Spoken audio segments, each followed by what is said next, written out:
السلام علیکم۔ بہت ہی پیارا موضوع ہے۔ اعوذ باللہ من الشیطان الرجیم، بسم اللہ الرحمن الرحیم۔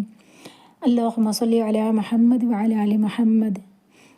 اللہ کی بادشاہت۔ بادشاہت کا مطلب یعنی حکومت، اختیار، قدرت اور ملکیت، یہ ساری چیزیں صرف اور صرف اللہ تعالیٰ کے لیے ہیں۔ قرآن میں بار بار اللہ نے خود کو مالک الملک کہا ہے، یعنی سارے جہاں کی بادشاہی اسی کی ہے۔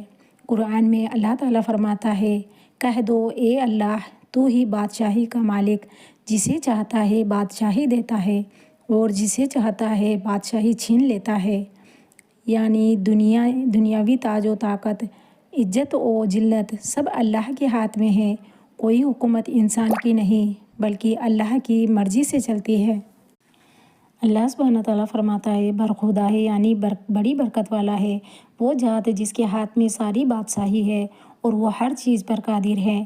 سارا جہاں، آسمان، زمین، سمندر، انسان، سب پر اللہ کی حکومت ہے۔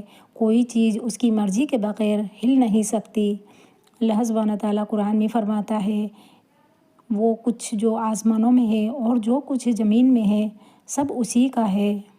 پوری کائنات کی بادشاہی، ملکیت کا اختیار صرف اللہ کے پاس ہے۔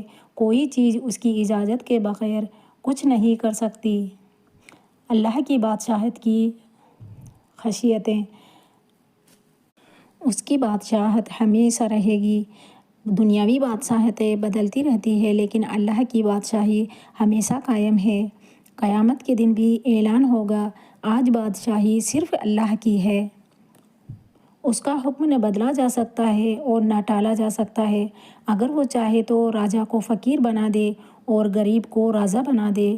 اللہ اپنی مخلوق پر رحم کرنے والا بادشاہ ہے۔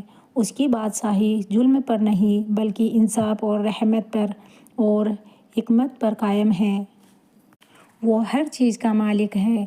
عزت، ذلت، موت، زندگی، کامیابی، ناکامی سب اسی کی بادشاہی کے تحت آتے ہیں۔ رسول اللہ صلی اللہ علیہ وسلم نے فرمایا، دلوں کو بدلنے والا اللہ ہے۔ وہ جسے چاہے ہدایت دے اور جسے چاہے گمراہ کرے۔ تو ہمیں اللہ سے دعا کرنی چاہیے، یا مقلب القلوب ثبت قلبی علی دینک۔ انسان کا دل، سوچ، تقدیر سب کچھ اللہ کی بادشاہی کے گھیرے میں یعنی اللہ کے حکم میں ہے۔ انسان کو گھمنڈ نہیں کرنا چاہیے کیونکہ اختیار اس کا نہیں بلکہ اللہ کا ہے۔ وہ ہمیشہ مالک ملک اللہ سے دعا کرنی چاہیے، جو چاہے سب کچھ اللہ بدل سکتا ہے۔ اللہ کی بادشاہی کا مطلب ہے ہر کام اسی کی مرضی سے ہوتا ہے، تو ہمیں اسی سے امید رکھنی چاہیے، نہ کہ کسی اور سے۔